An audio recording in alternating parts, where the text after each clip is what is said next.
Vous êtes sur Ici on improvise avec Adriano, Christophe et Germain.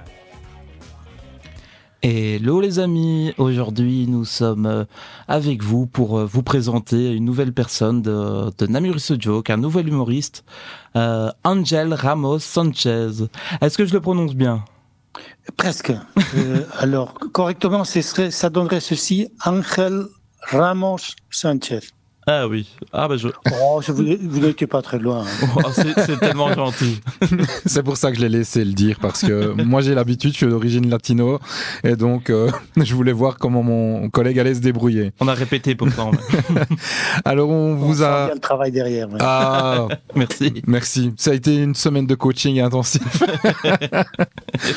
Donc on vous reçoit dans le cadre de Namurice Joke, et donc parce que vous venez y jouer votre spectacle. Oui. Une forte coloration espagnole d'ailleurs. Oui, hein, parce que vous allez parler vous êtes un des techniciens de Julio Iglesias. Qui est hispanophone. Oui. Et donc, est-ce que vous pouvez nous parler en 2-3 mots de votre spectacle ? Alors, ce spectacle est un peu... c'est assez particulier et difficile à présenter parce que intellectuellement, on a du mal à comprendre que n'importe qui peut comprendre l'espagnol sans jamais avoir suivi un seul cours d'espagnol, ni même d'avoir été en Espagne en vacances. Donc déjà là, c'est compliqué à faire comprendre ça aux gens. Et pourtant, ce spectacle a tourné plus de 2500 fois, aussi bien en Belgique, en France. J'ai démarré au 8e festival de Rochefort, où j'ai eu le prix du jury et le prix du public, ce qui m'a permis de vraiment de basculer en professionnel après ces prix. Et j'ai joué en Suisse alémanique, en Autriche, en Italie. Enfin voilà, donc ça fait un peu pas le tour du monde, mais j'ai joué dans beaucoup de pays différents essentiellement avec le même spectacle. Ça marche toujours autant ? À part 2-3 petits changements de référence, c'est le même spectacle qui se joue en espagnol et qui est compréhensible partout. Et ça marche toujours autant ? C'est difficile à saisir intellectuellement, mais ça, c'est comme ça. Et au fait, c'est un spectacle qui est, je dirais, c'est parler mais visuel. C'est comme un spectacle visuel. C'est un jeu je dirais, c'est un comique de situation. C'est-à-dire que c'est le personnage, comme vous disiez tout à l'heure, qui est le technicien de Julio Iglesias. Il est même le présentateur parce que c'est lui qui va présenter Julio Iglesias et qui va constater qu'en coulisses, il n'apparaît pas et donc il va se rendre compte que, au fait, il n'est pas encore là, donc il faudra attendre. Donc c'est la situation de base toute simple et à partir de là, ce pauvre personnage qui est confronté à un public dont il ne partage pas la langue, mais il y a une communication qui est 100% réussie, c'est-à-dire que tout est compréhensible grâce au visuel, ou je dirais même qu'il y a un comique de mots, parce qu'au fait les clés, ce sont des mots particuliers que tout le monde comprend. Quand je dis va venir c'est de l'espagnol, il n'y a même rien à traduire. Quand je parle de la corrida, même si je dis corrida en espagnol, tout le monde comprend que c'est la corrida. Donc vous utilisez vraiment des mots qui sont aussi bien compréhensibles en français qu'en espagnol. Voilà. Et ça permet de comprendre les thématiques sur lesquelles qu'on aborde, puisque les sujets sont abordés un peu de manière aléatoire, c'est-à-dire que en parlant avec une personne, enfin en interpellant quelqu'un qui me fait penser et qui est à côté d'une dame, du coup je leur demande s'ils sont mariés, du coup ça m'amène à parler de la corrida. Enfin bon, tout est lié un peu, soit c'est du pseudo improvisation. C'est une pseudo improvisation, mais qui est quand même très très travaillé. C'est-à-dire c'est un canevas très strict, mais c'est habillé de manière impromptue. Enfin, c'est-à-dire on a l'impression que tout est assez accidentel. Si c'est 2500 fois, est-ce que vous faites évoluer le spectacle ? Le spectacle évolue bien sûr, mais moins que d'autres spectacles que je joue, que j'ai créé, dans la mesure où c'est un peu comme un clown. Le clown, il joue selon ce qu'il a comme partenaire. Or, c'est un spectacle qui change automatiquement du fait que je ne le joue pas toujours au même endroit. Et même si je le joue au même endroit, j'ai joué pendant 12 ans au Caveau de la République, et c'était le même lieu, pour soi-disant le même public, mais pourtant, ça changeait chaque fois et il n'y a jamais eu ce côté répétitif parce que les gens avec qui j'échange sont différents, leur réponse est différente, donc le jeu change d'une fois à l'autre. C'est toujours une nouvelle rencontre en quelque sorte. Ah oui, donc il y a Même beaucoup si je raconte plus ou moins la même histoire, c'est un peu comme si je racontais à des gens différents, mais qui comprennent pas différemment. Mon explication est différente selon les personnes à qui je m'adresse, donc ce n'est jamais exactement la même chose. Et vous, est-ce que vous arrivez toujours à vous amuser autant avec ce spectacle ? Ah, vous ne pouvez pas vous imaginer. C'est justement pour ça que je vous demande, parce que c'est vrai qu'on n'arrive pas à s'imaginer plus de 2500 fois faire le même spectacle. Ça doit être incroyable. J'ai dû créer une 12-13 seuls en scène, dont je joue encore pour le moment 5 d'entre eux. Et le spectacle, au fait, c'est mon premier seul en scène avec lequel j'ai gagné Rochefort. Donc ce spectacle-ci m'a accompagné de manière ininterrompue depuis 35 ans. C'est-à-dire que plus de 35 ans, je joue plusieurs fois par mois. Bon, il y a une époque où je jouais énormément, notamment quand j'étais au Caveau de la République, je jouais toutes les semaines, 6-7 fois, puisqu'on doublait certains jours. Mais sinon, pour le moment, depuis quelques années, je le joue moins souvent, mais moins souvent, c'est 3-4 fois minimum par mois. Ah oui, quand même. Alors que les autres spectacles que j'ai créés, gars, ils font 5 saisons maximum, et au bout de 5 saisons, ben voilà, ils ont fait le tour et je passe à autre chose. Donc, ce spectacle m'a toujours accompagné avec des nouvelles créations qui ont leur durée de vie et qui font que voilà, ben à un moment donné, on passe à autre chose. Mais ce spectacle,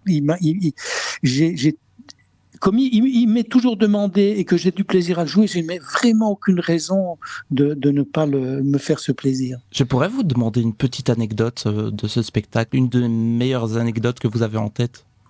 Alors, je ne sais pas si c'est vraiment une anecdote. On me demande souvent, est-ce que Julio Iglesias est au courant? Ah bah oui, bah c'est vrai que ça pourrait être possible. Déjà, je dois dire entre parenthèses que j'ai une carrière en attendant Julio plus longue que lui en chanteur. Ah oui? Vous avez commencé très jeune? Ben là, j'ai quand même... c'est quand même...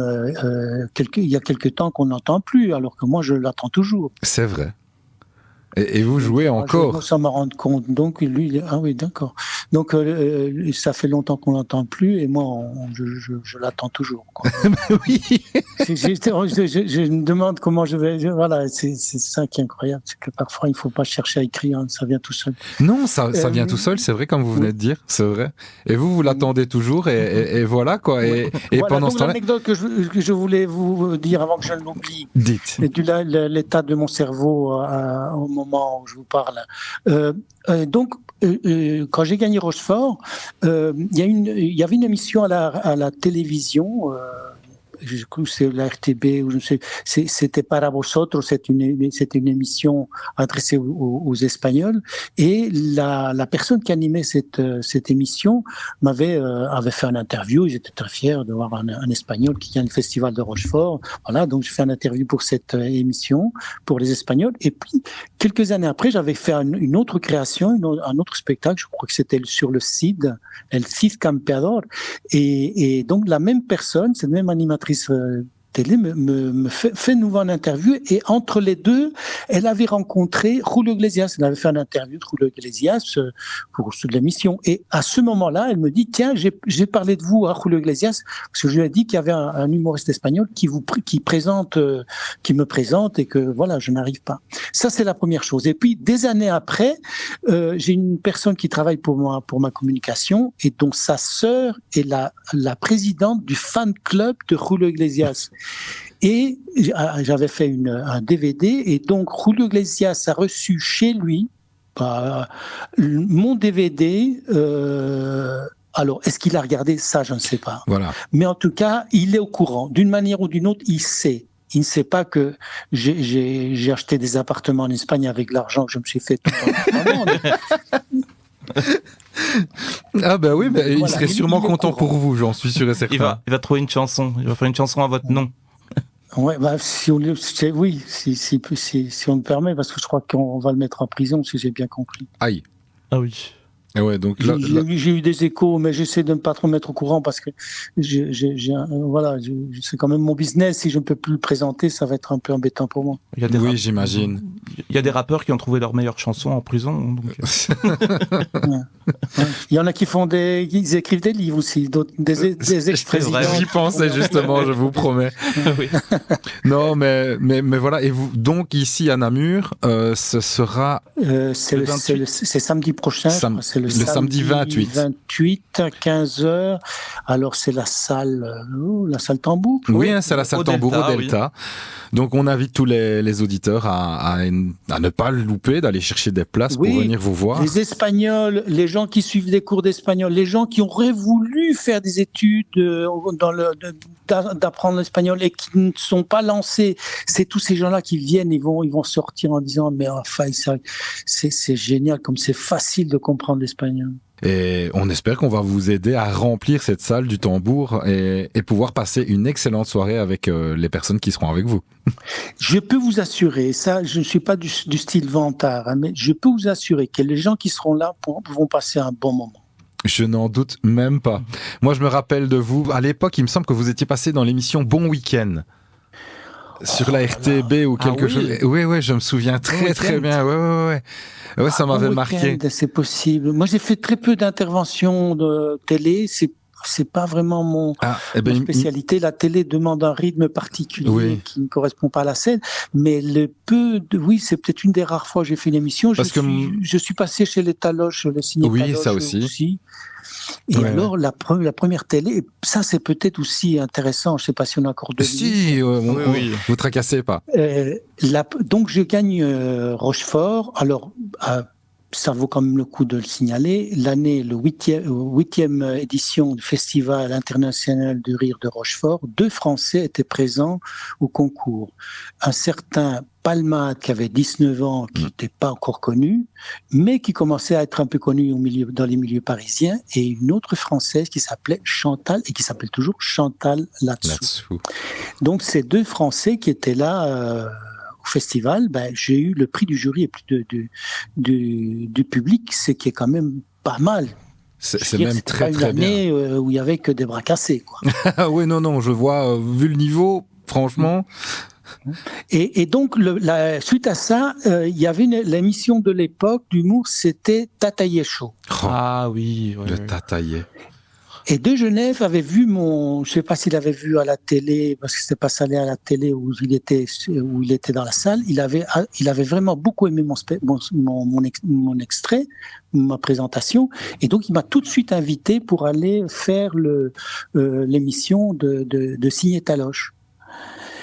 Et là, c'est le début d'une carrière professionnelle où tu te dis tu prends note du fait que les situations ne se ressemblent pas et on les aborde pas de la même manière. Et donc, je me retrouve avec un public de télé, donc c'est des gens qui viennent, qui sont 3 heures là à l'avance, qui sont très contents de voir les artistes de près, etc. Mais ça n'a strictement rien à voir avec un vrai public, c'est-à-dire qu'ils n'ont aucune réaction naturelle.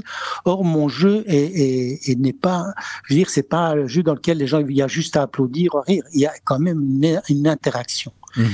Et je me rends compte que ces gens-là attendent des instructions, c'est-à-dire qu'ils sont tous sauf spontanés.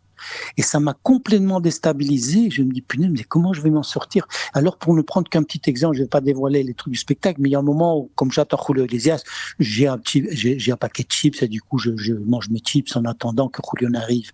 Et donc, ces paquets de chips, à un moment donné, comme je suis espagnol et généreux, je partage. Et donc, je partage mes chips. Mais donc, les gens le prennent pratiquement sans problème. Et là, je me retrouve à ce que les gens regardent un peu le chauffeur de salle et ils savent pas s'ils peuvent prendre un chips de mon sachet ou pas.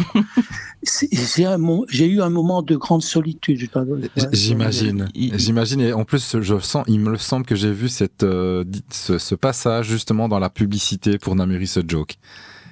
Oui, donc c'est... oui, mais c'était pas au Tataillé Chaud, je suppose. Non, mais je pense qu'ils ont utilisé ça pour parler un peu de vous. Mais je suis sûr que je l'ai vu quand on a cherché un peu de matière mais il y a souvent pour savoir de quoi parler avec vous et de quoi on aurait pu. Mais ici, ce qui est génial, c'est qu'il n'y a même pas besoin. On se laisse porter par vous parce que vous le racontez tellement bien tout ce que vous vivez sur scène. Il y a toujours une peur un peu du public aussi, qui sont un peu, je sais pas, quand ils voient quelqu'un, un humoriste qui a beaucoup confiance en lui et tout ça, quand t'es dans le public, t'as un peu peur, je sais pas. Mais peut-être que les gens n'osent pas intervenir du fait que vous le faites tellement bien qu'ils pensent qu'ils n'ont pas le droit d'intervenir. Mais ça, c'est le cas de la télé, hein. Mais je peux vous assurer que dans une salle, le spectacle amène une interaction, une empathie avec le public. C'est-à-dire l'empathie, le public, et c'est-à-dire qu'à partir du moment où on est dans un jeu où la situation elle est quand même pour le comédien, enfin pas pour le comédien, pour le personnage est une situation de pas de stress mais de difficulté et consciemment ou inconsciemment les gens entrent en sympathie en disant le pauvre il est là, il se démerde, ça fait rire, mais en même temps si on peut l'aider, on va l'aider quoi. Oui, et s'ils cherchent un mot et qu'ils savent le mot que je cherche, ils vont me le donner. Tu vois, oui. Je demande tiens c'est quoi, c'est le club de football local. Quel est le club de football? Charleroi. Ils vont me répondre, ils vont m'aider. Charleroi, professionnel, le football club Charleroi, ok. C'est juste. Mais ici, Namiri Joke nous avait dit plus ou moins un quart d'heure, on a 20 minutes. Maintenant, moi, ça ne me dérange pas de continuer. Il n'y a aucun problème avec ça parce que c'est vraiment plaisant de discuter avec vous. Merci. Et je peux vous dire autre chose. Dites-moi. C'est que autant les plateaux télé pour faire du spectacle vivant, je n'y vais pas de gaieté de cœur, mais quand l'occasion se présente, la promo c'est très important, mais vraiment c'est pas le truc dans lequel j'ai du plaisir. Je peux vous avouer maintenant que la radio c'est un peu la même chose. J'ai du mal avec les interviews, sauf quand les personnes me mettent à l'aise, ce qui est votre cas. Et Jean-Jacques Brunin, pour faire référence à lui, est un des rares aussi intervieweurs qu'on dit. Qui avait l'art de me mettre en scène, peut-être parce qu'il aimait ce que je fais, qu'il avait vu, je crois qu'il a vu tous mes spectacles, il a suivi vraiment ma carrière depuis le début, et je pense que la confiance que la personne qui t'interviewe initie chez soi, ça met à l'aise et du coup voilà, on parle sans avoir peur de faire une phrase avec deux fautes.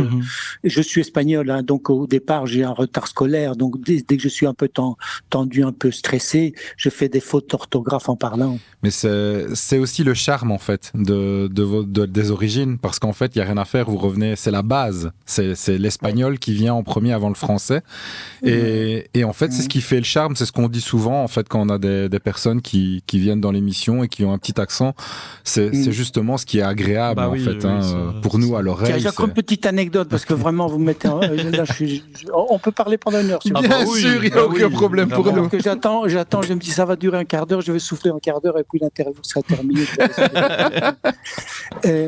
Non mais c'est vrai, j'ai été tendu, hein. Je me dis pourvu que ça ne traîne pas parce que sinon je vais stresser le temps d'avoir le coup de fil. Oh, c'est triste. En parlant de cet accent, j'ai créé un spectacle parmi d'autres que j'ai créé. C'est un spectacle sur des textes de Prévert, sur la poésie de Prévert, parce que je trouve que c'est une poésie qui est fort orale.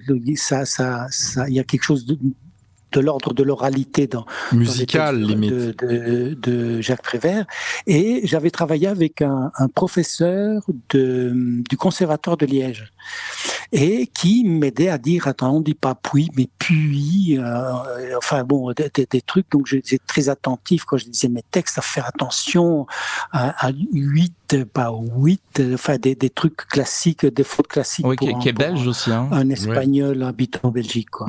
Et donc je passais beaucoup de temps à corriger mon français et à être vraiment bien, etc. Et il se fait que on me reproche, enfin le metteur en scène, mais je ne donnerai pas son nom. J'entends en coulisses un peu en voix détournée que il dit que c'est compliqué de travailler avec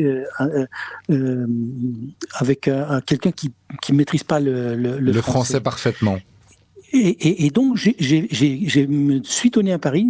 Je me suis dit, je vais continuer à jouer parce que le spectacle était mort. Je veux dire, après ça, et donc j'ai repris le spectacle sans retravailler avec cette personne, ce metteur en scène, et j'ai repris pratiquement tous les textes avec un accent espagnol à couper au couteau. Et j'ai un article, je joue aux rencontres, des rencontres qui ont lieu à Oui, c'est festival d'art ou un truc comme ça. C'était en été. Je présente ce spectacle. Je crois que ça s'appelle le Quadrilatère. Je me souviens toujours. Oui, le Quadrilatère, oui. Vous connaissez peut-être. Je connais, je suis de la région.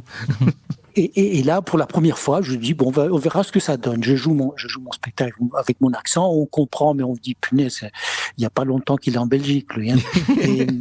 et j'ai eu un article mais magnifique, un article énorme qui mettait en valeur le fait de jouer Prévert avec de l'accent espagnol. Voilà. Et ce spectacle s'est joué après pendant bien longtemps. Donc non, franchement, c'est vraiment très très chouette de ce que vous avez fait parce que ça vous a permis en fait de mettre en valeur un texte magnifique en français, mais à votre sauce, à vous. Mm-hmm. Oui, tout à fait. Alors pourquoi l'idée en espagnol ? Et je ne sais pas si vous avez connu deux clowns qui s'appelaient les Colombaioni. Ah non, ça ne me dit rien. Est-ce que ça vous parle ? Les Colombaioni, ils ont joué dans le film Le Clown les clowns de, c'est un film italien, j'ai oublié maintenant le nom, c'est un grand. Fellini ? Comment ? Fellini, oui, les clowns de Fellini. Et donc c'est une famille de clowns, et il y a un duo de cette famille, les Colombaioni, qui ont joué mais partout dans le monde. Ils ont fait vraiment le tour du monde. J'ai eu la chance de faire leur connaissance par le biais du spectacle. Je les ai rencontrés et croisés plusieurs fois. Donc je suis même j'étais un peu ami du petit, Pascal Auguste je ne sais plus. C'était le clown blanc. Oui, voilà, c'est l'Auguste. Et eux, je les ai découverts en voyant à la télé sur une chaîne allemande, et je vois ces deux gars qui parlent italien. C'était drôlissime. Et puis j'ai eu l'occasion de les voir à Liège. Ils étaient en tournée à Liège. Et ça, je me dis, c'est quand même génial de pouvoir parler une langue étrangère et tout était compréhensible. Et c'est là qu'est m'est venue cette idée de le faire en espagnol, de faire la même, sauf que eux, c'est un duo et moi je le faisais en solo. Mais c'est ce spectacle-là qui m'a dit, je peux faire un spectacle en espagnol entièrement compréhensible.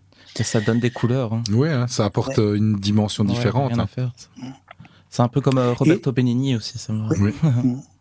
Et j'ai même inventé une langue et d'ailleurs à un moment donné j'en avais fait un sketch tout au début. Alors une autre petite anecdote, moi j'ai démarré le spectacle en faisant des soirées de soirées animées quoi. Et donc comme je ne pouvais pas me payer des vacances, j'avais pas de sous pour me payer des vacances, j'accompagnais des groupes pour en tant qu'animateur. Donc on te donne un petit défraiement de l'argent de poche et tout est payé. Et c'est ça qui m'a amené, c'était mes premiers pas en spectacle. Et j'ai eu le plaisir, non, c'est le mot, c'est pas du plaisir, c'est l'occasion d'avoir dans mon groupe à West End, dans la mer, un groupe dans lequel c'était des préadolescents, un certain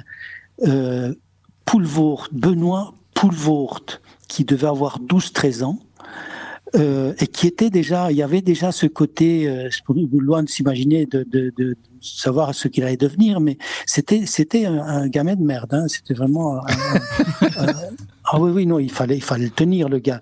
Et il était avec son frère, avec lequel il se bastonnait, mais de manière assez violente.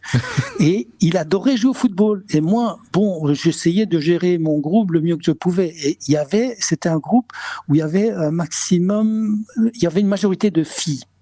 Et donc lui, il était déjà meneur, bien qu'il était des deux frères, et lui c'était le plus jeune, mais c'était un meneur, hein, et assez chambardeur d'ailleurs. Et donc je dis comment gérer le truc, et j'ai trouvé le truc. Je dis écoute Benoît, parce qu'il voulait jouer au football et moi j'ai joué au football aussi, donc ça me déplaisait pas non plus de faire comme animation foot, mais amener des jeunes filles, ados à faire du foot, il faut être fort. Eh ben Benoît Poelvoort réussissait à convaincre les filles d'aller jouer au foot. C'est pas possible. Il est incroyable. Bah ouais, c'est vraiment fou. Mais j'ai encore deux photos en noir et blanc où il est déguisé en fille, où on anime une soirée comme ça. C'est pas vrai. Ça a l'air d'être quelqu'un de fédérateur aussi. Et très festif, rassembleur. Ah oui, mais en même temps, tu sais, quand ado, comme ça, et alors c'est fou parce que moi j'ai vu le film C'est arrivé près de chez vous, et film que j'ai trouvé extraordinaire, et bien sûr j'avais pas reconnu lui, je l'avais pas reconnu, j'ai vu le film, mais j'avais pas fait le lien. Et puis c'est en lisant un article où il parlait du fait qu'il faisait des stages, etc. Et là, c'est le mot Poelvoort qui m'est venu à l'esprit. J'ai appelé le chef de centre de l'époque où j'avais fait ce centre de vacances, Tony Ali, je donne toutes les références, et il me dit oui, c'est bien lui, c'est Benoît Poelvoort, c'est bien le Poelvoort qu'on a eu c'est en dingue. centre de vacances. Et oui, alors pour terminer, et aussi ce qui est lié à cette particularité que j'ai développée, qui est le jeu de situation et les langues compréhensibles qui ne soient pas du non français, j'ai inventé non, je fais du mime de langage, c'est-à-dire que j'avais eu l'occasion d'aller aussi comme accompagnateur en Égypte, et j'avais amené une djellaba de là-bas avec le turban, tout le machin, et lors d'une de ces animations, je m'étais équipé en arabe, et j'avais fait toute une improvisation en arabe. Je ne parle pas un mot d'arabe. Et j'avais réussi à jouer avec un des enfants, rien avec les intonations dans l'arabe. C'est-à-dire que pour le truc, c'était bon. Je devais déplacer une table qui était au milieu, et avec les yeux et l'intonation. Et donc ça donnait l'impression. Et donc le gars avec les yeux, l'intensité et le truc, j'ai réussi à jouer avec quelqu'un dans une langue que ni lui ni moi comprenions, quoi. Juste avec les gestes. Trop fort. Mais Angel, on arrive tout doucement à la fin de l'interview. Je te remercie. Je vous remercie, vraiment. Vraiment beaucoup. Donc, on rappelle que c'est le samedi 28 mars au Delta. Ça se passe à 15h. Et donc, on invite tous les auditeurs à aller vous voir en spectacle dans cette très belle salle du Delta à Namur. Parce que franchement, vous nous avez vraiment donné l'envie, moi, personnellement. Puis un spectacle avec beaucoup d'interactions comme ça, c'est super. Super. Et on se voit après pour boire un pot. Ah ben avec grand plaisir. Oui, franchement, oui, franchement, ça sera avec grand plaisir. Por favor. Si, con mucho placer. Encore un tout grand merci à vous. Je vous souhaite une excellente journée. J'espère que vous arriverez à vous reposer après ça. Et encore un grand merci à vous pour cette intervention. Merci. À très bientôt. À très bientôt. Au revoir. Au revoir.